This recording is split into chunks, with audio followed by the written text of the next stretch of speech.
Did T. Grizzley really get his own aunt pregnant and then plot her death?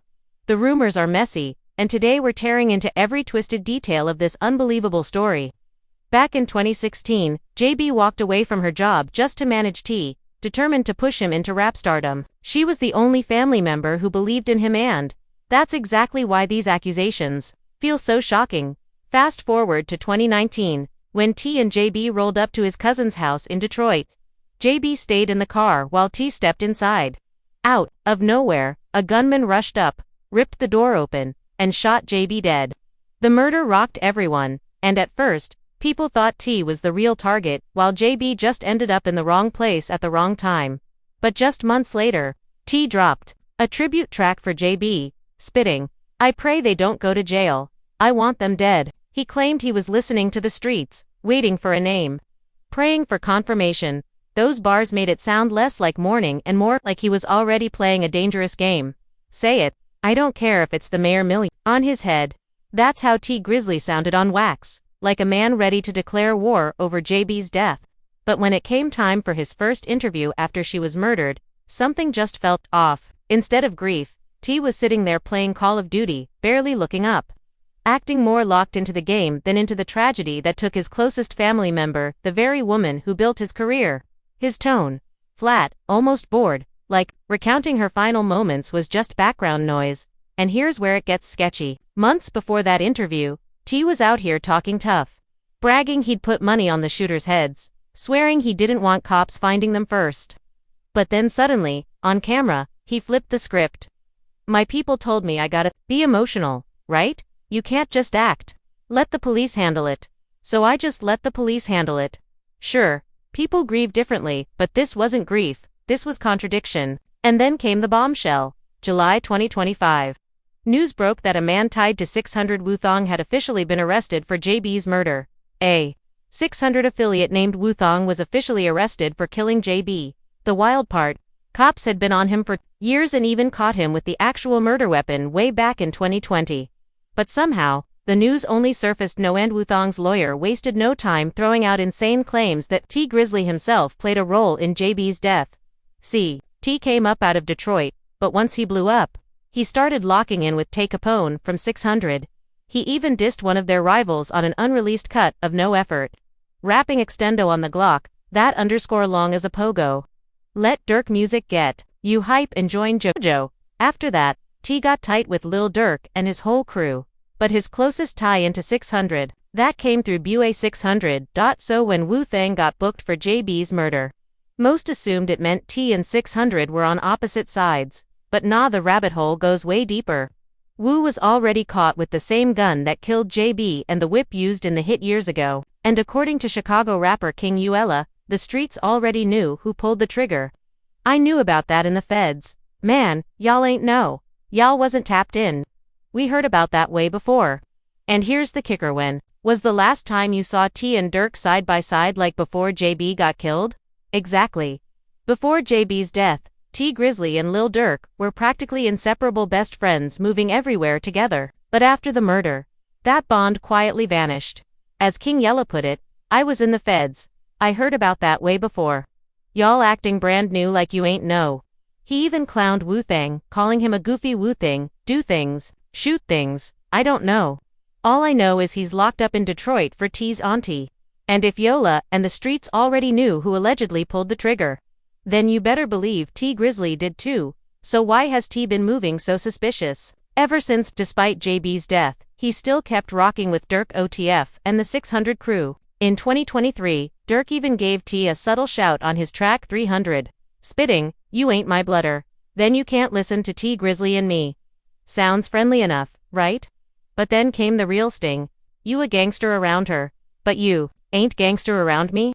You a gangster around cuz? You ain't gangster around see if they call you backdoor?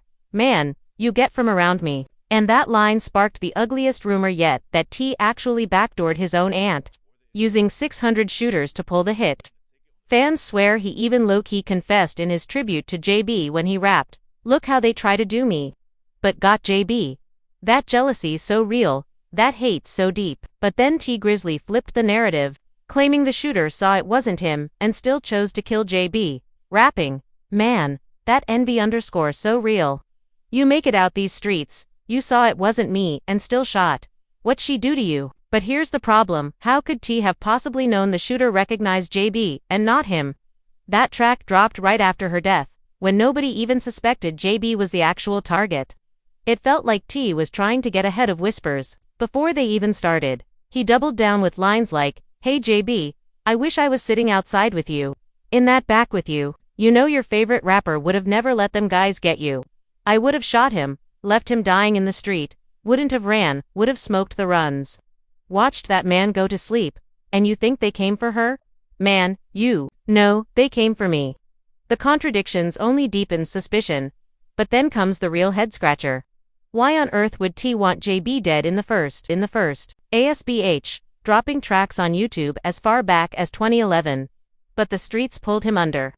And by 2014, he was locked up on a robbery charge. When he came home, JB was the only family member still in his corner.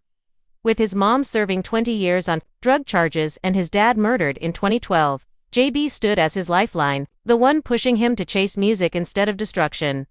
JB had married T's uncle when he was just 10, so she'd basically been part of his world for most of his life.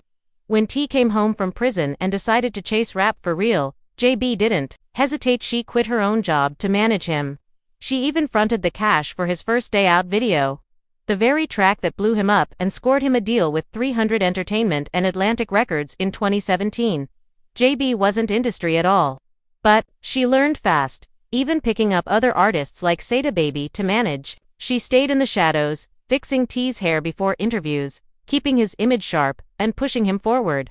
They weren't just close, they were inseparable. But when the 2025 headlines dropped that 600 Wu-Tang was responsible for JB's murder, the rumor mill exploded. One theory claimed JB was skimming money off the top, though no receipts ever backed that up. Then came the wildest rumor of all, that T. Grizzley got JB pregnant and had her killed to bury the secret. That story caught fire in 2025, and here's the shady part. Right after JB's death, T dropped a tribute track with the chilling bar, "Loved each other way more than we loved life. Was so close people thought we had a love life." Now it looks like T might have been trying to get ahead of the whispers before anyone even said them out loud. It looks like T. Grizzley was trying to get ahead of the whispers by rapping about it before anyone even said a word. But here's the twist, JB wasn't actually pregnant when she died.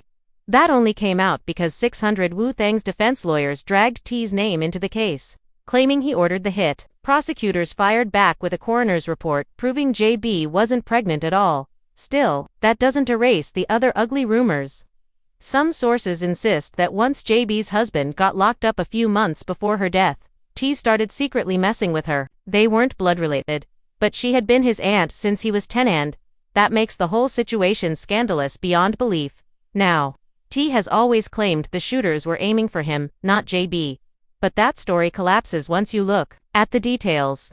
Police records reveal 600 Wu-Tang was waiting near the house for 2 hours before JB even arrived. He was using his phone to track her, and there's no reason he'd be parked in a random Detroit hood unless he knew exactly who was pulling up, and the timeline doesn't save T either. He says he only stopped at the house last minute to grab something, but the evidence shows the shooters already knew where he and JB were heading. To make matters worse, his own driver later said that just 45 seconds after T stepped out, the shooter ran up and executed JB. If T was standing right there, how did the gunman miss him and go straight for her?